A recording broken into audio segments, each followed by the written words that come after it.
Greetings, my fellow YouTubers. I'm Joel, aka the Big D of Big D's Entertainment Rankings and Reviews, with a Two-Fer game review.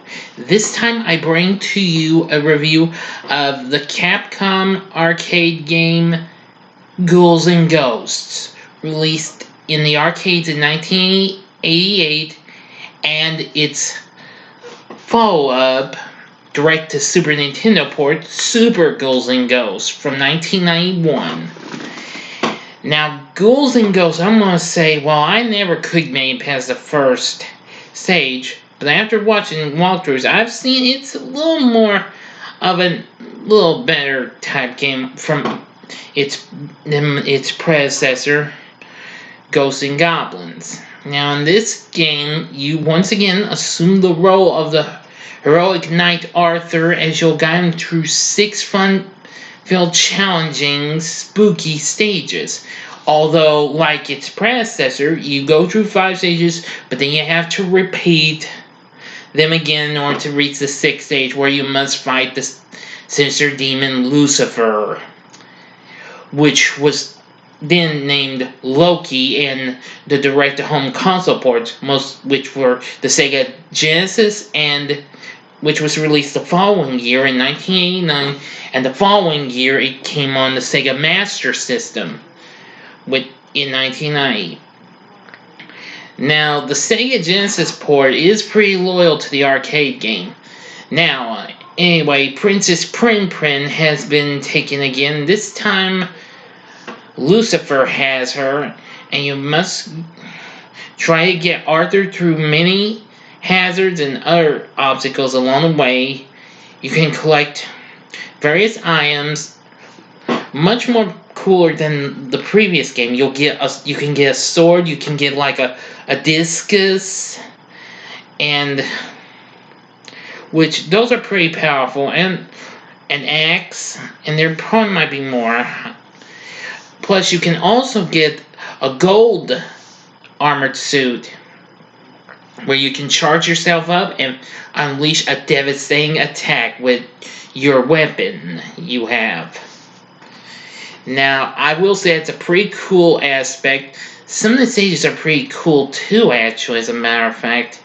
I especially like the second stage, where you go through this, ruined village, and then you go through a city that's on fire, and you face the fiery monster known as Cerberus. Now, about every enemy from the previous game's back, almost all of them, plus some new ones. But anyway, I'm going to say the game's not too bad. Would I suggest giving it a try? Sure. Now, the Sega Genesis port, I think you'll like as well. Now, the Sega Master System, though, is kind of a rare one. I have looked at it, though. It's much more different. You can get extra hit points, because like its predecessor, 2 hits on Arthur and he's history. But anyway, and you'll also get, in the Master System port of that game, you get shops, just like the NES port of Gunsmoke, another title from Capcom. Yes, this is of course from Capcom, but I think I've already mentioned it, so I apologize. But well, I just want to get this done. But anyway, some of the monsters are pretty cool and all, scary and all that jazz. But anyway, sorry, I'm just about to watch some stuff on the tube. I apologize. See what was going on. But anyway, give the game a shot. It was released on other home consoles and computer systems, as well as Capcom collections. Alright, it did pretty well to get, after the Master System port got released, the following year in 1991, Capcom released a direct sequel, Super Ghouls N Ghosts, released on Super Nintendo, as this was one of Capcom's launch titles for the new system. Of course, the others being ports of some of their other arcade titles like UN Squadron and Final Fight. which I'll be reviewing that next month as part of a little special in video games, a month of beat-em-ups. But anyway, back to Super Ghouls N Ghosts. Now, I couldn't get through the first stage at first, but however, I got through it. I made it halfway through the second stage, just couldn't continue on. But I'm glad I got to enjoy that. That game's a little more challenging than its predecessor. Now, you get another special kind of suit. You get like it's sort of green colored, but it's a bronze suit. You'll get the gold suit as well. Now, you'll also encounter some other obstacles. One thing I forgot to mention, in both these games, when you find a chest, you might find something good, like an armor upgrade or a new weapon, or worse, a wizard that could turn you into an old man or a duck. But anyway, now I've seen numerous plays of Super Ghouls N Ghosts, and I think it's probably really cool, I have to say. Now, it's just like the other one in a way. Princess Prince been taken, and you got face off against, I forgot the character's name though, but you will face something even more bigger and more dangerous than Satan or Lucifer. But you have to repeat all the stages again before you go on to the next one.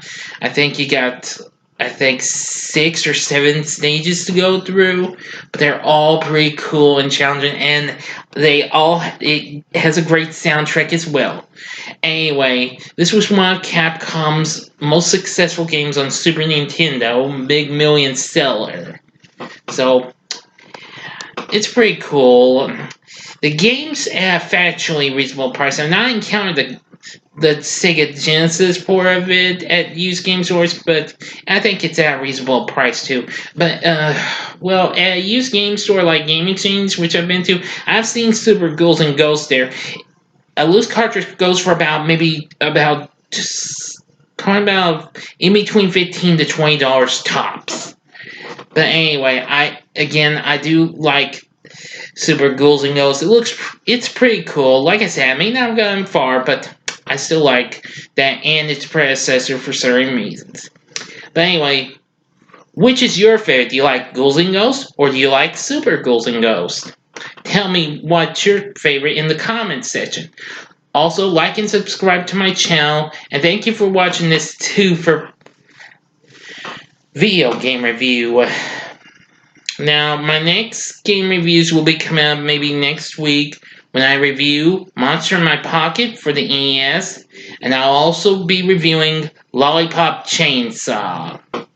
So, like and subscribe to my channel, and stay tuned for more fun stuff in my spooktacular October. Until next time, I'm the Big D saying, see ya.